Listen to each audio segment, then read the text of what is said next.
आज प्रधानमंत्री नरेंद्र मोदी की मौजूदगी में उत्तराखंड के विश्व प्रसिद्ध केदारनाथ धाम के कपाट खोले जाएंगे। प्रधानमंत्री बनने के बाद मोदी पहली बार केदार घाटी जा रहे हैं। पीएम मोदी सुबह 8:50 पर केदारनाथ धाम पहुंचेंगे और करीब 1 घंटे बाबा केदारनाथ की विशेष पूजा करेंगे। उत्तराखंड दौरे पर पीएम मोदी के स्वागत से लेकर उनके खाने पीने की विशेष तैयारियां की गई हैं। उत्तराखंड के जो पहाड़ी व्यंजन है, झिंगोरे की खीर है, मंडवे की रोटी है, इसका स्वाद वो चखेंगे। इसके अलावा बद्रीनाथ केदारनाथ जो मंदिर समिति है वो भी प्रधानमंत्री नरेंद्र मोदी को केदारनाथ मंदिर की लकड़ी से बनी बहुत ही सुंदर भेंट स्वरूप एक रिप्लिका देगा। भारत ने जवानों के शव के साथ बर्बरता पर पाकिस्तान को सख्त चेतावनी दी है। भारत के डीजीएमओ ए के भट्ट ने पाकिस्तान के डीजीएमओ के साथ हॉटलाइन पर बात कर पाकिस्तान की हरकत को अमानवीय बताया। भारत ने एलओसी पर पाकिस्तान सेना की बॉर्डर एक्शन टीम की तैनाती पर भी ऐतराज जताया।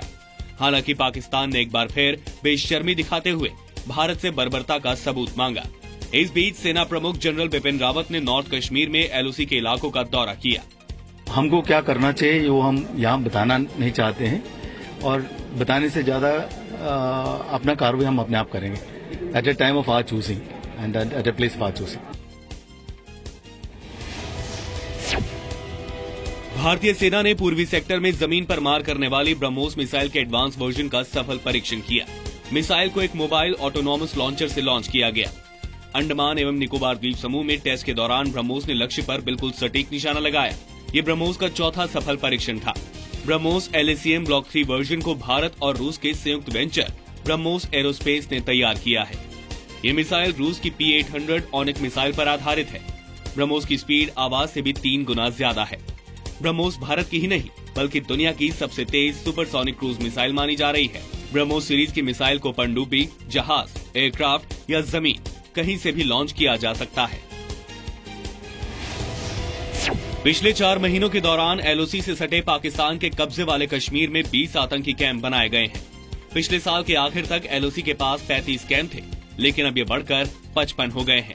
हालांकि सर्जिकल स्ट्राइक के दौरान भारतीय सेना ने इनमें से कई कैंप को तबाह कर दिया था, लेकिन धीरे धीरे इन कैंपों को फिर से खड़ा कर दिया गया है। पाकिस्तान यहां आतंकियों को ट्रेनिंग देकर जम्मू कश्मीर में इनकी घुसपैठ कराता है। कश्मीर घाटी के कुलगाम में आतंकियों ने मंगलवार को फिर एक बैंक लूट की वारदात को अंजाम दिया। हथियारबंद आतंकी ने कोऑपरेटिव बैंक से 65,000 रुपए लूट लिए। पिछले 24 घंटे के दौरान कुलगाम में इस तरह की दूसरी वारदात है। सोमवार को आतंकियों ने जम्मू कश्मीर बैंक की कैश वैन पर हमला कर 5 पुलिसकर्मियों समेत 7 लोगों की हत्या कर दी थी।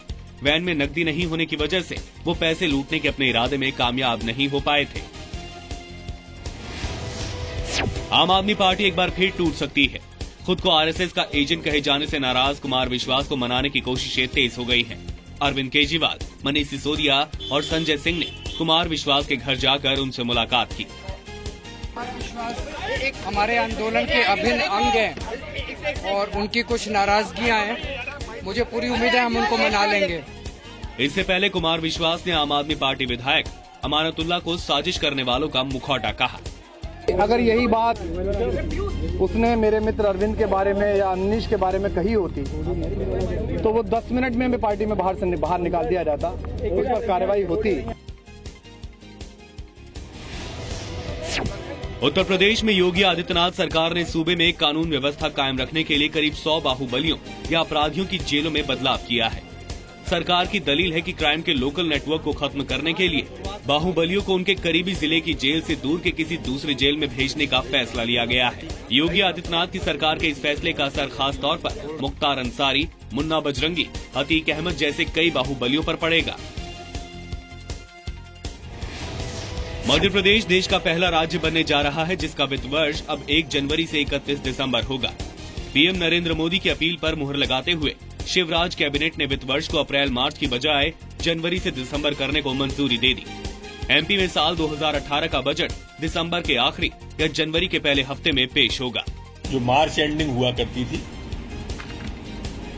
वो अब नहीं होगा, ईयर एंड दिसंबर होगा और बजट सत्र भी अब जनवरी में आएगा। फाइनेंशियल ईयर यदि जनवरी से भी बनाया जाए तो अच्छा है, उसका स्वागत योग्य है, लेकिन सुनिश्चित करें कि सरकार जो पैसा मंजूर होता है उसका सही समय पर खर्च हो जाए।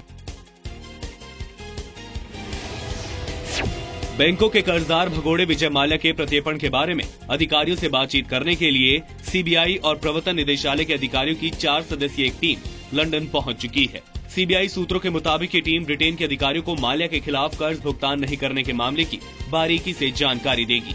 माल्या के प्रत्यर्पण का मामला ब्रिटेन की एक अदालत में है, जिसमें न तो सीबीआई और न ही ईडी सीधे तौर पर कोई पक्ष है। एक अधिकारी के मुताबिक भारतीय एजेंसियां लंदन की अदालत में भगौड़े की ओर से दायर याचिकाओं के विरोध में ब्रिटिश प्रोसिक्यूटर की मदद कर सकती हैं। माल्या को पिछले महीने स्कॉटलैंड यार्ड ने गिरफ्तार किया था। हालांकि लंदन की एक अदालत ने कुछ ही घंटे में उन्हें जमानत पर रिहा कर दिया था। अब 17 मई को सुनवाई होनी है। गुजरात के वलसाड से बीजेपी सांसद केसी पटेल को ब्लैकमेल करने वाली महिला को दिल्ली पुलिस ने गाजियाबाद में उसके घर से गिरफ्तार कर लिया। कोर्ट ने आरोपी महिला वकील को 5 दिन के पुलिस रिमांड पर भेज दिया है। आरोपी महिला ने इससे पहले भी कई और नेताओं को हनी ट्रैप किया है। अब पुलिस ये पता लगाने में जुटी है कि आरोपी महिला के साथ गैंग में और कितने लोग शामिल हैं। उस महिला को पुलिस ने गिरफ्तार कर लिया है। काफी एविडेंस मिले हैं और भी एविडेंस कलेक्ट किए जा रहे हैं।